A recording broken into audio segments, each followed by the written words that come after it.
और समाज में एक इस प्रकार की पहल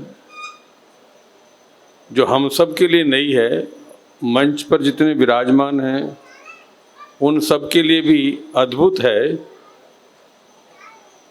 ऐसा भी एक विषय हो सकता है लाठी को लेकर, और लाठी तो एक जैसा प्रतीक बताया है अभी हमारे मुख्य अतिथि सिंगल जी ने। ये मैं आज सोच रहा था क्या विषय निकल सकता है। यदा यदा ही धर्मस्य ग्लानिर्भवति भारत अभ्युत्थानम धर्मस्य तदात्मानं सृजाम्यहम्। जब जब धर्म की हानि होती है तब तब मैं भारत में अवतार लेता हूँ, ऐसा गीता में भगवान कृष्ण ने कहा है। और शायद आज के युग में लाठी के रूप में उन्होंने अवतार लिया हो, पर लाठी किस काम के लिए? परित्राणाय साधूनां विनाशाय च दुष्कृतां धर्म संस्थापनार्थाय संभवामि युगे युगे। धर्म की स्थापना करने के लिए, दुष्टों का विनाश करने के लिए, साधुओं की रक्षा करने के लिए, इन सब कामों के लिए युग युग में मैं अवतार लेता हूँ। तो आज के समय में ये जो लाठी का आग्रह है, ये कोई नई बात तो नहीं है, लेकिन पुराने संदर्भों को आज जीवित किया जा रहा है। हमारे सभी देवी देवताओं के हाथ में शस्त्र हैं, हमारे हाथ में भी होना चाहिए। उनकी पूजा करते हैं तो उनसे प्रेरणा भी लेनी चाहिए। तो ये एक ऐसा विषय नमन जी ने हम सबको दिया है, आत्मरक्षा के लिए, समाज की रक्षा के लिए, राष्ट्र की रक्षा के लिए। और कुछ नहीं कर सकते, इसको तो धारण करें। तो यह एक आवश्यक विषय। कभी कभी कुछ लोगों को संकोच, शर्म, लाठी लेकर के आएंगे। इन्होंने आग्रह किया कि बिना लाठी के प्रवेश नहीं रहेगा। मैं तो अपनी लेकर के आया हूँ।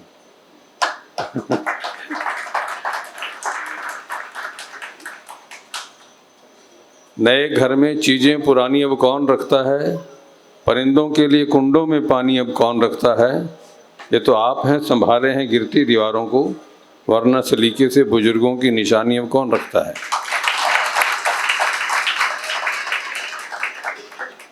और इस अवसर पर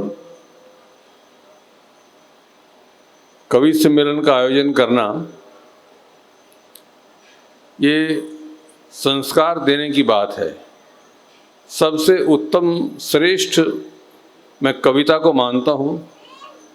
बहुत बड़ा भाषण भी कई बार किसी पर असर नहीं करता, और कविता की 2 पंक्तियाँ असर कर जाती हैं। मैं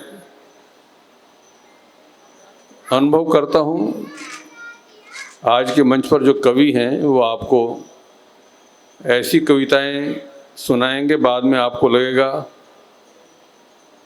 कि इनके साथ सेल्फी ले ली जाए, ऑटोग्राफ ले लिया जाए, नंबर ले लिया जाए, फिर किसी अगले कार्यक्रम पर बुलाया जाए। आप फिल्म देखने के लिए जाते हैं तो वो एक फिल्म कोई 100 करोड़ की बनती है, 200 करोड़ की बनती है, कोई 300 करोड़ की बनती है, बाद में वो फ्लॉप भी हो जाती है।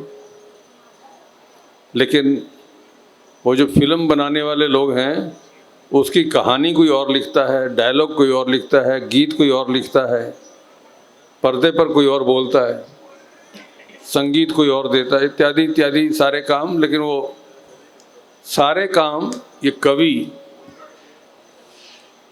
अकेला कवि वही सोचता है, वही लिखता है, वही पढ़ता है, और वही मंच पर आकर के बोलता है।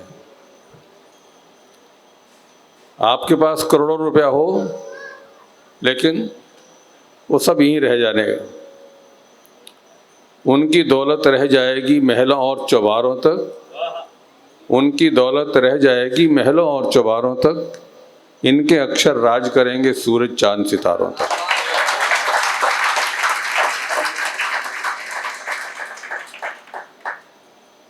उदयपुर महाराणा प्रताप की धरती से पधारे हैं अजात शत्रु जी। मेरठ की क्रांति धरा से सौरभ सुमन जी, और पिलखुआ को क्या कहा जाए, कवियों की भूमि, जहाँ कुमार विश्वास से लेकर के और शौर्य तक, मोहित शौर्य तक, ऐसे पिलखुआ से पधारे हैं। और जिसको बोलते हैं कि छोटा पैकेट बड़ा धमाका वाला काम है इनका। और इधर योग्य पिता की योग्य बेटी नेहा उपस्थित है। अशोक नागर जी पहले से परिचित जिन लोगों का है, बहुत अच्छे मंच संचालक हैं। नवलगढ़ से तो आप हैं, हास्य कवि है। इनको आज पहली बार सुनने का, शायद हरीश, आज पहली बार सुनने का अवसर मिलेगा। और ये हमारी बेटी, क्या नाम है? सुमित्रा सर। ये यहीं बहुत अच्छा श्रृंगार लिखती है। यहीं से है? नहीं, अपने राजस्थान से, प्रतापगढ़ राजस्थान से। तो ये सब कवि आपको इतना कुछ दे करके जाएंगे, आपको लगेगा कि आज हम बहुत कुछ यहाँ से लेकर के जा रहे हैं, विचार, व्यवहार, और कुछ छोड़ करके जा रहे हैं तो अपना अहंकार कि मेरे पास ये है, मेरे पास वो है। कुछ नहीं है। और ये हमारी दो विभूतियाँ यहाँ मंच पर अतिथि के रूप में उपस्थित हैं।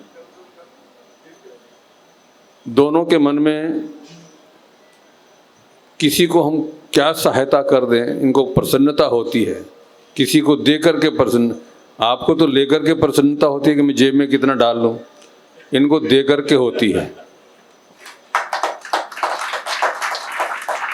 गमों की आंच पर आंसू उबाल कर देखो, कुंवर बेचैन जी कहा करते, गमों की आंच पर आंसू उबाल कर देखो, बनेंगे रंग किसी पर डाल कर देखो, तुम्हारे दिल की चुभन भी जरूर कम होगी, किसी के पांव से कांटा निकाल कर देखो। ऐसे राजेश जी, रामगोपाल जी सब बहुत पुराने परिचित हैं। मैं इनको बहुत, इनके व्यवहार को अच्छे से समझता हूँ। कद बड़ा नहीं होता एड़ियाँ उठाने से, कद बड़ा नहीं होता एड़ियाँ उठाने से, कद बड़ा होता है सिर झुकाने से। ये हमेशा इस भाव से समाज में काम करते हैं।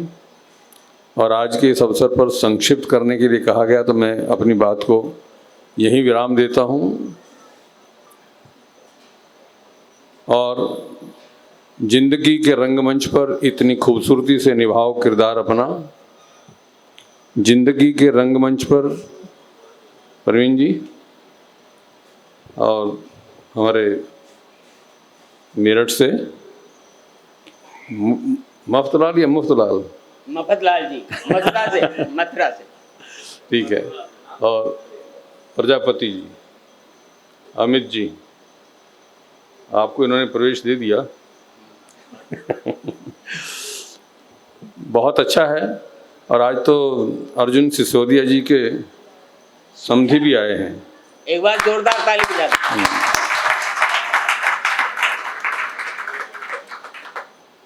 इनका बेटा मोहित शौर्य का साधु बना है। अच्छा, ऐसे बहुत अच्छे लोग आज इस कार्यक्रम में उपस्थित हैं। जिंदगी के रंगमंच पर इतनी खूबसूरती से निभाओ किरदार अपना कि पर्दा गिरने के बाद भी तालियां बजती रहें, लोग याद करते रहें। बहुत बहुत धन्यवाद। अगर आप ये वीडियो YouTube पर देख रहे हैं तो हमारे चैनल को सब्सक्राइब करें और बेल आइकन को दबाना ना भूलें। अगर आप Facebook पर ये वीडियो देख रहे हैं तो हमारे पेज को लाइक करें।